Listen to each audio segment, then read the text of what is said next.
नमस्कार दोस्तों, Shri KP Sitaram TV news में आपका स्वागत है। देखिए इस वक्त की खास खबर।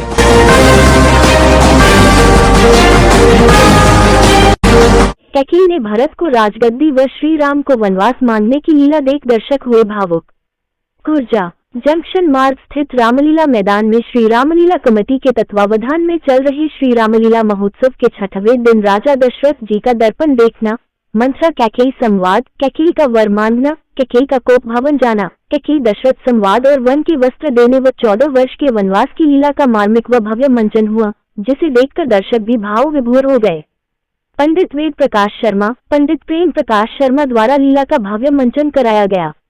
तत्पश्चात लीला मंचन में श्री रामचंद्र जी के विवाह से प्रसन्न अयोध्या के राजा दशरथ ने जब दर्पण में मुख देखा तो सफेदी का एहसास होने लगा। वही अपनी बढ़ती उम्र को देखकर राजा दशरथ को विचार आया कि अयोध्या की राजगद्दी ज्येष्ठ पुत्र श्री रामचंद्र जी को सौंप दी जाए।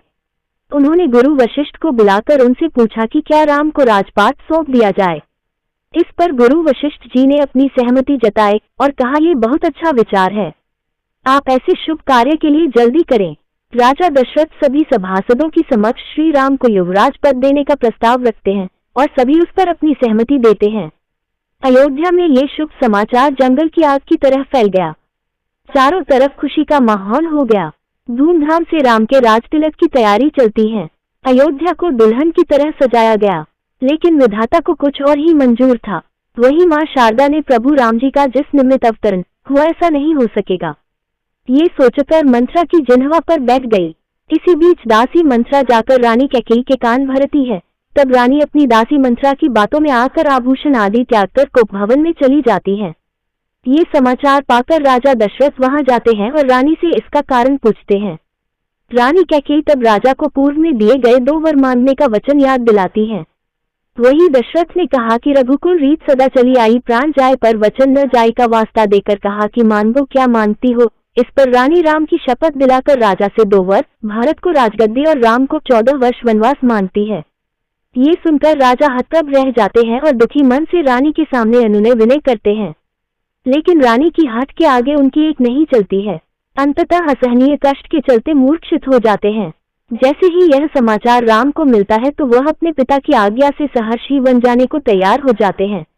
वही श्री राम ने कहा, रघुकुल रीत सदा चली आई, प्राण जाए पर वचन न जाए का वास्ता देकर वन गमन की आज्ञा मांगी।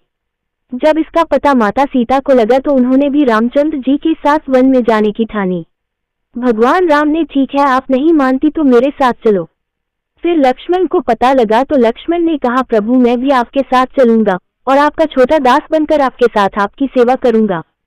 साथ ही माता कौशल्या माता सुमित्रा के महल में पहुंचकर उनसे अनुमति मांगी तो वह भी परेशान हो गई।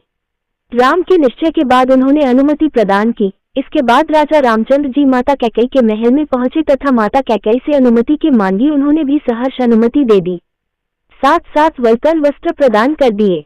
वही श्री राम, सीता जी और लक्ष्मण वलकल वस्त्र धारण कर वन जाने को तैयार हो गए।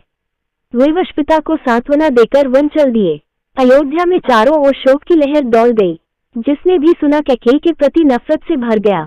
अयोध्या वासियों के काफी अनुग्रह के बाद भी भगवान श्री रामचंद्र अपने निश्चय पर अडिग रहे तथा माता पिता की आज्ञा को श्रोधार्य करते हुए वन गमन को चल दिए।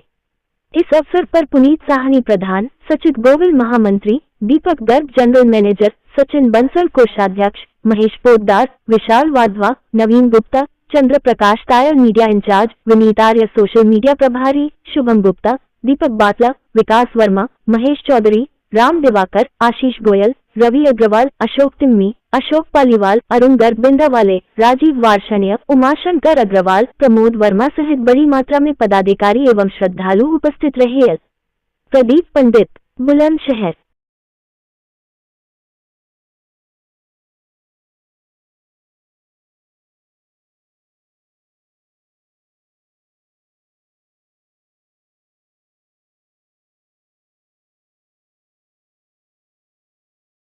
मीठी मीठी कथाएं सुनाकर मीठी वाणी से कठिन भयंकर बारी घोर धाम हिम पारी इसका पहिया निकल जाता, नीचे से जाता, आप हार जाते। तो कह दिया तो कोई वरदान मांग ले।